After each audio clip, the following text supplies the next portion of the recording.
এই দেখেন, আমরা লাস্ট ক্লাসে একটা মানে লাস্ট সেশনে আমরা একটা এরিয়াতে দেখছিলাম, তাই না? এখন আমি লাস্ট সেশনে আপনাকে শেষে বলছিলাম যে আমার এই রাউটারে যখন ওএসপিএফ প্রসেস আমি চালাই দেই, তখন কিন্তু অন্য যত রাউটারের রুটগুলো সব কিন্তু সব রাউটারে চলে আসে, তাই না? এখন মনে করেন কোনো কারণে যদি এই একটা লিঙ্ক ডাউন হয়, এই লিঙ্কটা মনে করেন ডাউন, তাহলে কি হবে? এই নেটওয়ার্কটা এখান থেকে চলে যাবে, এই নেটওয়ার্কটা ওর রাউটিং টেবিল থেকে চলে যাবে। তো এই নেটওয়ার্ক দুইটা যদি ওর রাউটিং টেবিল থেকে ও যদি চলে যায়, তাহলে ওরা কি আর এই নেটওয়ার্কটা ওকে দিতে পারবে? পারবে? পারবে না। তাহলে ওর রাউট থেকেও চলে যাবে। আবার মনে করেন 5 সেকেন্ড পর আবার আপ হলে লাইনটা, তাহলে আবার ঢুকবে, আবার এখানে ঢুকলো, আবার 5 সেকেন্ড পর আবার ডাউন, তাহলে আবার চলে যাবে, আবার 5 সেকেন্ড পর মনে করেন আবার আপ, তাহলে আবার চলে আসবে। তো এরকম যদি আনস্টেবল অবস্থা থাকে, যে কোনো সময় রাউটারটা ক্র্যাশ করতে পারে, অথবা কমসে কম হলেও হ্যাং হয়ে যেতে পারে। কারণ এখানে তো আমরা মাত্র 3টা রাউট নিয়ে 5টা নেটওয়ার্ক নিয়ে দেখতেছি, কিন্তু ইন্ডাস্ট্রিতে আর 3টা রাউট নিয়ে আর 5টা নেটওয়ার্কের বিষয় না। বুঝতে পারছেন? ওখানে আপনার প্রায় হাজার হাজার রাউট নিয়ে কাজ করে। তো হাজার হাজার রাউট যদি এরকম বারবার আপ ডাউন করে না, তাহলে নেটওয়ার্কের অবস্থা 12টা বেজে যাবে, আপনার রাউটারের অবস্থা 12টা বেজে যাবে। কারণ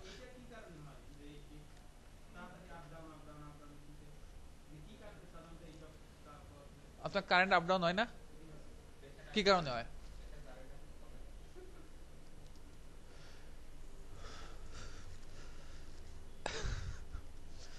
বুঝছেন? সো তখন আমরা যেটা করি সেটা হচ্ছে, ধরেন আপনার এখানে আমার রাউটার আছে এতগুলো, আমি কিছু রাউটারকে একটা এরিয়ার মধ্যে রাখবো, কিছু রাউটারকে আরেকটা এরিয়ার মধ্যে রাখবো, আর অন্য কিছু রাউটারকে আরেকটা এরিয়ার মধ্যে রাখবো। এদের সুবিধা কি?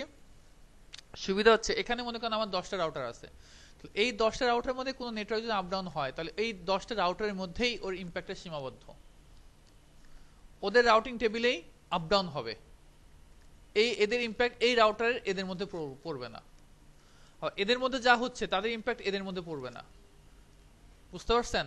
এখানে মনে করেন একটা লিঙ্ক ডাউন হয়েছে, তাহলে এদের এই রাউটার গুলোতে এর মধ্যে তার রাউটিং টেবিল গুলোর মধ্যে ওই লিঙ্কটা আপ ডাউন করবে, মানে লিঙ্ক আপ হবে ডাউন হবে, আপ হবে ডাউন হবে। কিন্তু এই আপ ডাউন, এই নেটওয়ার্কটা ডাউন হওয়ার কারণে এখানকার কোনো নেটওয়ার্ক বা এদের রাউটিং টেবিলে কোনো ইম্প্যাক্ট পড়বে না।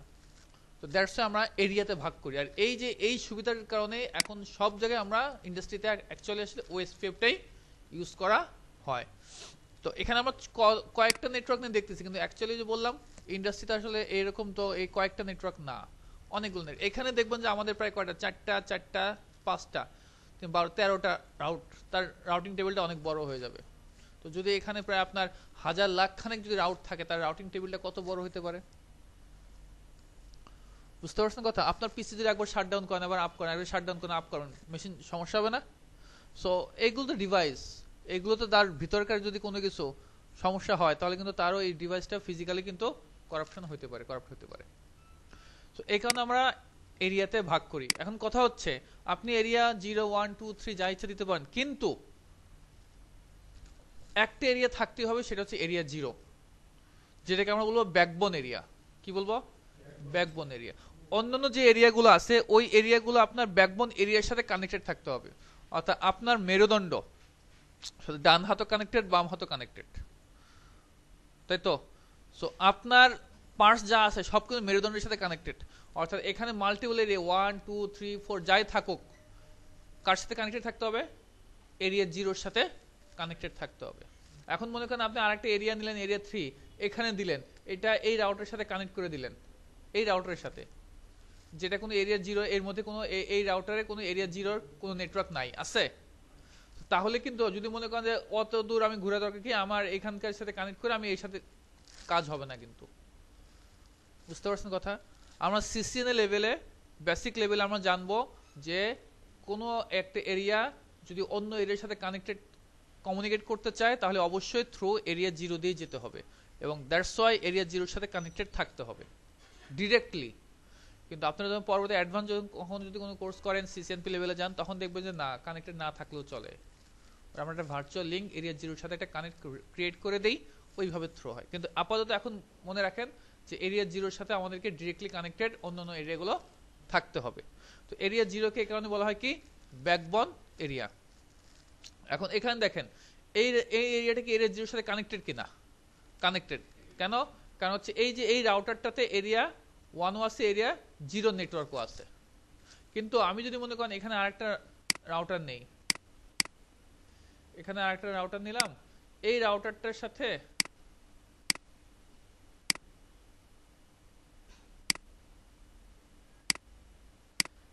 এখানকার এই রাউটারের সাথে এই রাউটারটা আমি অ্যাড করলাম, এবং এখানে মনে করেন আরো 2-3টা রাউটার নিয়ে আমি একটা এরিয়া বানাইলাম।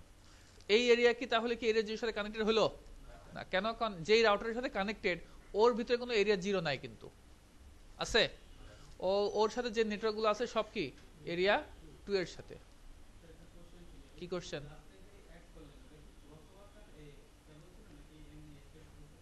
এখানে কোনো ক্রসওভার জিএনএস3 তে ক্রসওভার স্টেট কিছু নাই। ঠিক আছে, বুঝতে পারছেন? সো এখানে দেখেন এই এরিয়াটা কেন কানেক্টেড এরিয়া জিরোর সাথে বলতেছি, কারণ এই রাউটারের মধ্যে কিছু এরিয়া আছে যেগুলো এরিয়া জিরোতে আছে।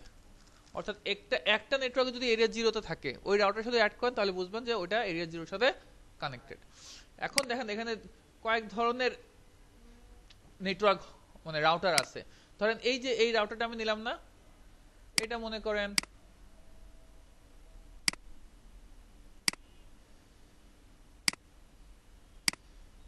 এখানে মনে করেন আরেকটা কোম্পানি চলতেছে, আরেকটা কোম্পানি ওয়েস্টপেপ চলতেছে মনে করেন।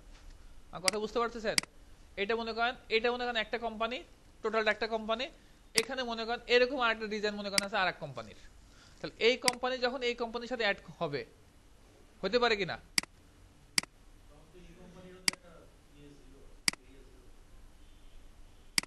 হ্যাঁ, ওদেরও এরিয়া থাকবে, ওদেরও এরিয়া জিরো থাকতে হবে। হ্যাঁ, ওদেরও এরিয়া জিরো থাকতে হবে। এখন আমি যেটা বলতে মনে করেন আমি আর ডায়াগ্রামটা আঁকাচ্ছি না, এই কোম্পানির সাথে এই কোম্পানি যখন অ্যাড হবে কোনো একটা রাউটারে ঢুকতে হবে, রাউটারে ঢুকা ছাড়া তো হবে না, হবে? সো তাহলে এখানে দেখেন 3 ধরনের নেট রাউটার এখানে আছে। একটা রাউটার কি করতেছে, এই রাউটারটা কি করতেছে, 2 এরিয়াকে যোগ করতেছে, তাই না? আর এই রাউটারটা কি করতেছে, আরেকটা এরিয়া না, অন্য একটা কোম্পানির হোল জিনিসটাকে এই কোম্পানির সাথে অ্যাড করতেছে। অর্থাৎ আপনারা গতকালকে আমি আপনাদের দেখাইছিলাম ইয়াজের সময় একটা কোম্পানি যখন আইপি ব্লক কেনে তখন একটা অটোনোমাস সিস্টেম নাম্বার নেয়, তাই না? অর্থাৎ এই রাউটার এই কোম্পানির জন্য একটা এস নাম্বার আছে, এই কোম্পানির জন্য একটা এস নাম্বার থাকবে নাকি? তাহলে এই কোম্পানির সাথে এই কোম্পানি অর্থাৎ মাল্টিপল এস এর মধ্যে যখন কানেক্ট হয় তাহলে এই রাউটারটা কি করতেছে, এর এস এর সাথে অন্য একটা এস কানেক্ট করতেছে, তাই তো? তাহলে এটা মাল্টিপল কোম্পানির সাথে কানেক্ট করতেছে, অর্থাৎ মাল্টিপল এস এর সাথে কানেক্ট করতেছে, আর এটা মাল্টিপল এরিয়ার সাথে কানেক্ট করতেছে। আর এগুলো কিন্তু সিঙ্গেল এরিয়ার মধ্যে আছে। বুঝতে পারছেন না কথা? একটা রাউটার হচ্ছে সিঙ্গেল এরিয়া, এখানে কোনো মাল্টিপল এরিয়া নাই। এই রাউটারটা কি করতেছে, এই এরিয়া 1 এবং এরিয়া 0 কে কানেক্ট করতেছে।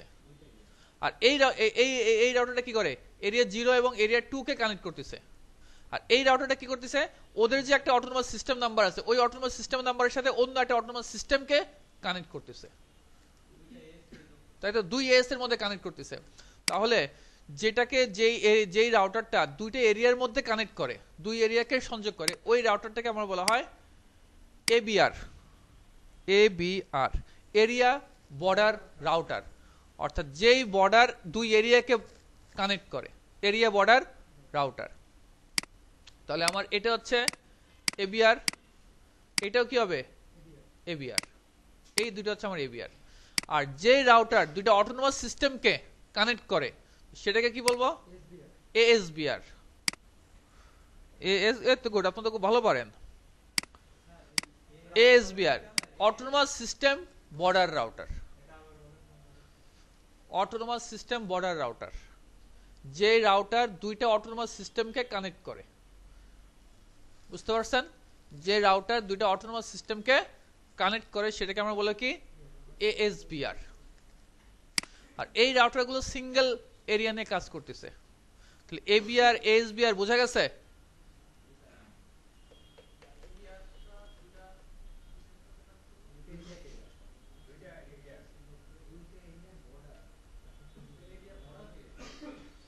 আপনারা মুখস্থ করার চেষ্টা করেন কেন?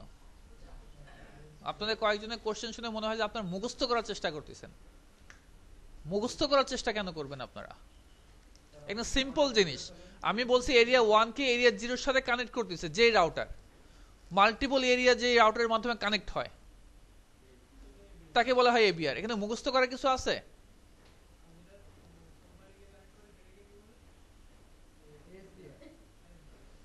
এখানে আপনারা মুখস্থ করতে যান কেন? কোনো কিছু বুঝার চেষ্টা করেন।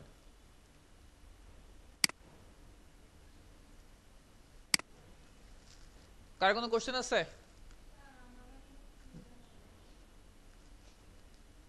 বলেন কি কোশ্চেন, কি একরকম লাগতেছে বলেন, সমস্যা নাই। কি একরকম লাগে বলবো, সমস্যা নাই। কি একরকম লাগতেছে? এই রাউটারটা দুটো এরিয়াকে কানেক্ট করছে।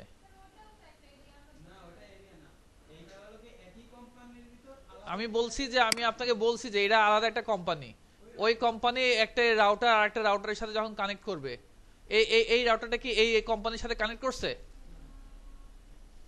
কোন কোম্পানি যদি একটা কোম্পানির সাথে অ্যাড হতে চায়, কখনো এবিআর এর সাথে কানেক্ট হতে পারবে না, তাকে হতে হবে এসবিআর এর সাথে। অর্থাৎ যেই রাউটারটা অন্য কোম্পানিকে কানেক্ট করবে সেটাই হবে এএসবিআর। কি আপনার কি কোশ্চেন? হ্যাঁ হ্যাঁ, ওদের একটা এসবিআর থাকবে।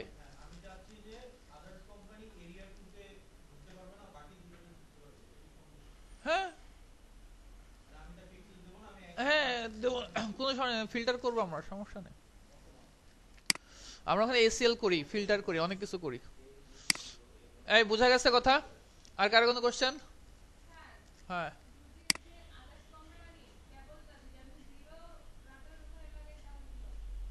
জিরো রাউটার মানে এখানে মিডিলে মানে?